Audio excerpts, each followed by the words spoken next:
요전에도 말씀드린 것처럼 401회하고 396회라고 하는 것은 이 기록물이 있느냐 없느냐 이걸 가지고 얘기하는 겁니다. 그래서 기록물이 있는 것은 396회고 그 뭐 일본이고 미국이고 당기고 하는 것은 기록물이 없기 때문에 횟수로는 401회가 맞고, 그러나 이제 이렇게 그 보도를 하는 것보다는 기록이 더 정확하다고 할 수밖에 없는 거기 때문에 그렇게 품위하는 것도 좋을 것 같습니다. 네. 맞아. 근데 여러분들 아마 요즘에 갈피를 잡기 어려울 겁니다. 그 한미 관계도 그렇거냐. 이 재판의 결과가 보면 이게 재판을 하는 것인지 당시 알 수가 없어요. 왜냐면 그 전교조의 그 시부선 그것도 그 뭐 무죄. 그 다음에 강기각이가 강모이치에 시험받는 사람. 그 사람 뭐 때려 부시고 폭행을 해도 그것도 무죄. 뭐 무죄로 나오는 게 하도 많으니까 이게 정의의 최종 보루인 사법부의 기능이 과연 국민의 신뢰를 얻을 수 있을까 아주 대단히 걱정스럽습니다.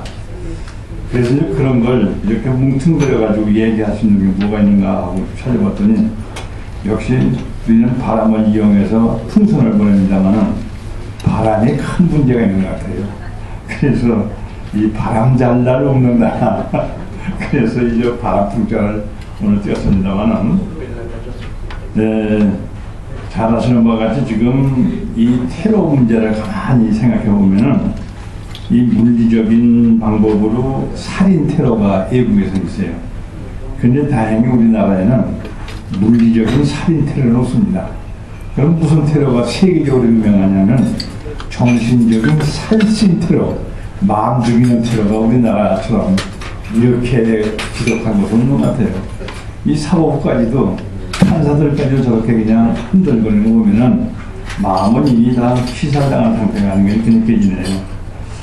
그래서 옛날 봐도 이 병법에 성을 공략하기 위한 공성법이 있고 또 그 유방과 그 장자방이 그 아이디안들에서 했었던 그 사면초과라는 것을 보면은 이것이 적군의 마음을 공격하기 위한 공신법이라는 낭만이 있습니다.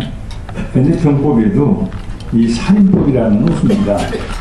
그런데 이 살심이라고 하는 것은 어떻게 보면은 이 살인 이상의 무서운 혼을 죽이기 때문에 아주 걱정스럽게 일었습니다. 더욱이 이 남북으로 분단되어 있는데 그 분단 이유가 이념적인 이유로 분단되어 있는데도 불구하고 상대편 쪽으로 이 혼을 몰아가고 있다는 얘기는 이거는 살인 이상의 것이라고 생각이 됩니다. 그런데 이제 한국 사람에 대한 얘기를 다른 나라 사람들이 어떻게 보고 있다 하는 것이 심심치 않게 인터넷 통해서 전해오는 걸 가끔 보게 됩니다. 그전에는 그렇지 않지만 지금은 그 경제적으로 15위권 내에서 지금 오락가락하니까 세계적으로 굉장히 관심 대상으로 되어 있기 때문에 한국 사람들에 대한 연구도 다각적으로 이루어지고 있는 것이 아닌가 이렇게 느껴집니다. 그런데 요 얼마 전에 보내온 그 내용을 보면 한국 사람이 불가사의한 적을 여러 가지 지적했는데 제가 기억나는 건 몇 개 말씀드리겠습니다. 한국 사람들은 차 잡을 적에 그 길 언덕 밑에를 잡는다고 그래요. 손으로 위험천만한데도 불구하고 그 도도선 밑에 가서 차를 잡는다고 하고, 그 다음에 한국 사람들은 사탕을 주면 깨물어 먹지 녹여먹는 법이 거의 없다고 그래요. 그 아마 빨리빨리라고 하는 이러한 정사하고도 관련된 것이 아닌가 이렇게 느껴지긴 합니다. 그래서 뭐든지 급히 서둘러 하다 보니까 어떠한 이 교란 현상이 나오고 있느냐면은 이 대운하고 4대강 개발은 분명히 다른 건데도 불구하고 그냥 그걸 홈 얼버무려가지고 하나로 몰아쳐가지고 국민의 소비자고 하는 이와 같은 것도 사탕 깨물어 먹는 그러한 논법에 일환이 아닌가 이런 생각을 들고, 그 다음에 그 광우병 피리 사건 같은 것도 이것이 무죄 판결되는 걸 보면은 우리가 그 근원을 좀 생각해갈 필요가 있지 않는가 이런 생각이 듭니다. 하여튼 깊은 얘기는 여러분 각자 얘기했습니다만, 그래서 여기 그 바람을 이용한 그 수욕성의 풍부이라는 얘기는 나무는 고요히 있고 싶어도 바람에 붙이지 않는다. 그래서 그 자욕량이 심부대. 그 자녀들은 부모님을 좀 오래 모시려고 하는데 부모님들이 오래 살지 않는 날 여기서부터 나온 말인데, 이 말도 우리가 그 어원을 따져가 보면은 이것도 그 공자 춘추시대의 얘기예요. 그래서 이 공자가 이제 천안천하 모든 나라를 다니면서 선정과 왕도를 베풀도록 권고하고 다니는데, 어디 가다 보니까 우는 소리가 들려요. 그래서 그 슬피 우는 사람을 찾아갔더니 길가에서 울고 앉았는데 그 사람이 누구냐 하면은 한나라, 대한민국 같이 한나라, 한비자 한나라, 그 한나라에 비어라고 하는 사람이 있었어요. 호비자하고 고기자 비어라고. 그래서 왜 이렇게 슬피 우시오 그랬더니, 내가 보기엔 당신이 상복을 입어보니까 상주님 같은데 왜 이렇게 우시오. 그러니까 이 사람이 거기서 얘기가, 나무는 고요 있고 싶어도 바람 잘 있고 어버이를 오래 생기고 싶어도 어버이가 돌아가셨는데 이게 안타까워서 옵니다. 그래서 그 말에 바로 공자도 감탄해가지고선 그 공자 3,000명을 이렇게 가르친 데 가서 이 비어의 효심을 가르쳤어요.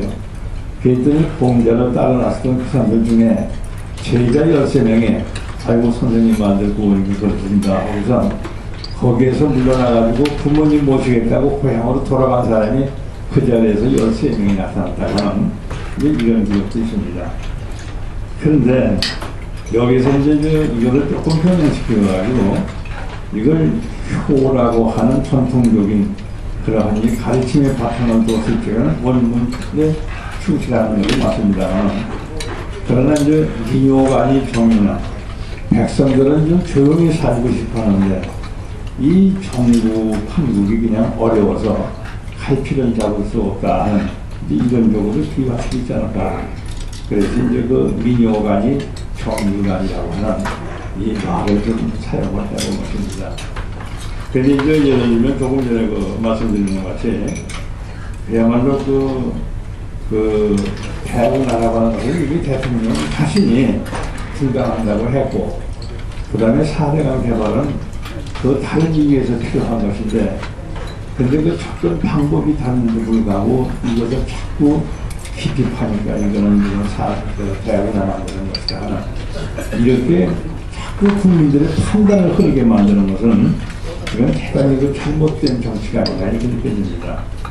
그래서 요즘에 보니까 그 칼럼을 많이 쓰는 그 김동길 선생이 그 인터넷에 띄우고 있어요. 나는 이제 정치 쪽은 날 바라보지도 않겠다고, 더러워서 안 보고 있다고 아주 그냥 속된 말을 해가지고 이렇게 들었어요. 그러니까 이 원로 칼럼니스트가 이렇게까지 얘기하는 데는 당최 거기에는 논리도 없고 조리도 없다고 하는 이런 뜻으로 아마 토해낸 말이 아닌가 이렇게 느낍니다. 그리고 이 강모라는 사람이 두루매기만 입고 다니는데, 나는 처음에 두루매기만 입고 다니길래 우리나라의 전통 예절의 밝은 분인 줄 알았어요.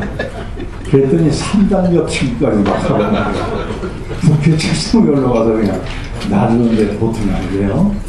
그래도 그 사람 뭐 다리 하나 뼈 하나 뚫리지 않는 것 같아요. 근데 그 대받아치기 하는 사람이 없어가지고, 근데 한 번만 대받아치기 하면 그 사람은 갈 사람이 아니에요. 느껴집니다만 그것도 무죄로 나왔는데, 그것뿐만 아니죠.